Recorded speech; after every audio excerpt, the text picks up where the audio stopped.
ایک لڑکا تھا تو ایک بستی میں وہ رہتا تھا. والدین کی عظمت کے تعلق سے اگر آپ کو پتہ چل جائے کہ ماں آپ سے کتنی محبت کرتی ہے تو شاید آپ کو اس کی عظمت کا اور اس کی محبت کا احساس ہو جائے گا کہ دنیا کی ہر چیز تو بازار میں مل سکتی ہے لیکن ماں کی محبت ایک دم خالص ہوتی ہے. بغیر کسی لالچ کے ماں اپنے بیٹے سے محبت کرتی.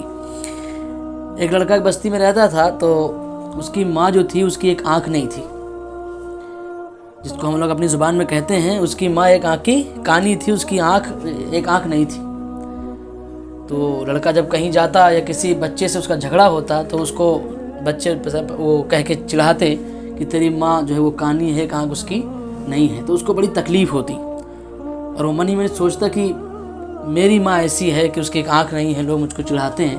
وہ اندر سے بہت جو ہے وہ برا فیل کرتا، اس کو تکلیف ہوتی کہ میری ہی ماں کیوں ایسی ہے، اس کی ایک آنکھ کیوں نہیں ہے. وہ کالج جاتا، اسکول جاتا پڑھنے تو وہاں بچے اس کو چڑھاتے، اس کو تکلیف دیتے، اس کو جو ہے وہ باتیں کہتے کہ تیری یہ وہ لڑکا جس کی ماں کی ایک آنکھ نہیں، اس کی ماں کانی ہے. تو اس کو بہت تکلیف ہوتی. وہ آتا گھر پہ اپنی ماں سے سیدھے منہ بات نہیں کرتا.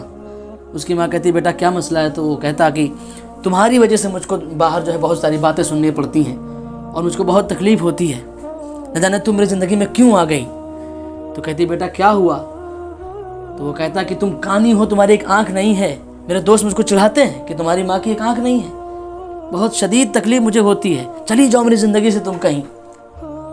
اس کی ماں روتی اور صبر کر لیتی اور کہتی بیٹا ایسا کچھ نہیں ہے، جو بچے کہتے ہیں کہنے دے بیٹا، میں تیری ماں ہوں. وہ کہتا نہیں، مجھے ایسی ماں نہیں چاہیے جس کی وجہ سے مجھے تکلیف باہر اٹھانی پڑے. ایک دن وہ باہر گیا، بچوں سے اس کا جھگڑا ہو گیا تو بچوں نے اس کو چڑھانا شروع، اس کے دوستوں نے اس کو چڑھانا شروع کر دیا کہ یہ جو ہے وہ کانی عورت کا بچہ ہے، اس کی ماں کانی ہے. اور بہت برے برے الفاظ سے اس کو کہا تو اس کو بڑی تکلیف ہوئی اور وہ گھر آیا غصے میں ایک دم اور کہا کہ ماں تو میری زندگی سے چلی جا میری زندگی سے، اور میں تجھے اپنی ماں نہیں کہتا، تیری وجہ سے مجھے اتنی میری بدنامی ہوتی، مجھے شرمندگی اٹھانی پڑتی ہے. اس کی ماں رونے لگی زاروں قطار اور وہ گھر سے جانے لگی. تو اس نے کہا بیٹا جس کی وجہ سے تم کو اتنی تکلیف ہوتی ہے، جتنی وجہ سے تم شرمندگی محسوس کرتے ہو، میں جا رہی ہوں، آخری وقت ہے میرا، میں گھر چھوڑ کے جا رہی ہوں. ایک بات تو بتا دے بیٹا، کیا پوچھے گا نہیں تو کہ میری یہ آنکھ کیوں نہیں ہے؟ ایک آنکھ میری کیا ہوئی؟ کیا بچپن سے میری ایک آنکھ نہیں تھی؟ کیا پوچھے گا نہیں اس کے بارے میں؟ اس کے بیٹے نے کہا کہ ہاں بتاؤ کیا ہوئی تمہاری آنکھ.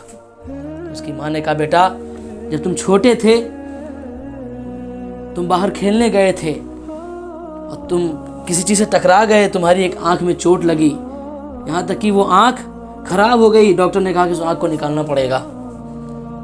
بیٹا اس وقت جب ڈاکٹر نے کہا کہ دوسری آنکھ کی ضرورت ہے تو اس پورے سماج میں کوئی نہیں تھا جو تجھ کو اپنی ایک آنکھ دیتا. میں نے اس وقت اپنی آنکھ نکال کے تجھے اپنی ایک آنکھ دے دی تھی.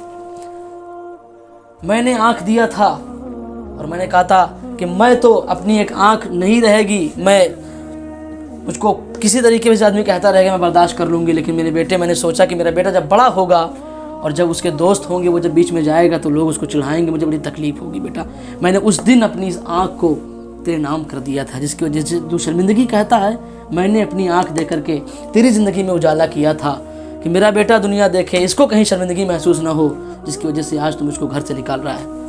وہ بیٹا دوڑا ہوا ہے، قدموں پہ گرا اور کہا امی مجھے معاف کر دو. میں نہیں جانتا تھا کہ اتنی بڑی قربانی اگر کوئی دے سکتا ہے تو وہ ماں ہی کی ذات ہوتی ہے. اس لیے میرے بھائیوں، ماں کی ذات وہ ذات ہے کہ جس کا ذکر قرآن میں اللہ تعالیٰ نے اپنے ذکر کے ساتھ کیا ہے.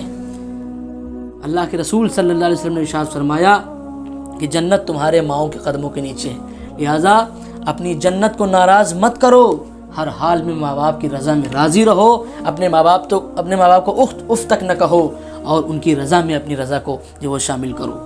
اگر تمہیں جنت چاہیے، اگر تمہیں رب کی رضا چاہیے تو تم جو ہے وہ اب ماں باپ کی رضا کو حاصل کرنے کی کوشش کرو.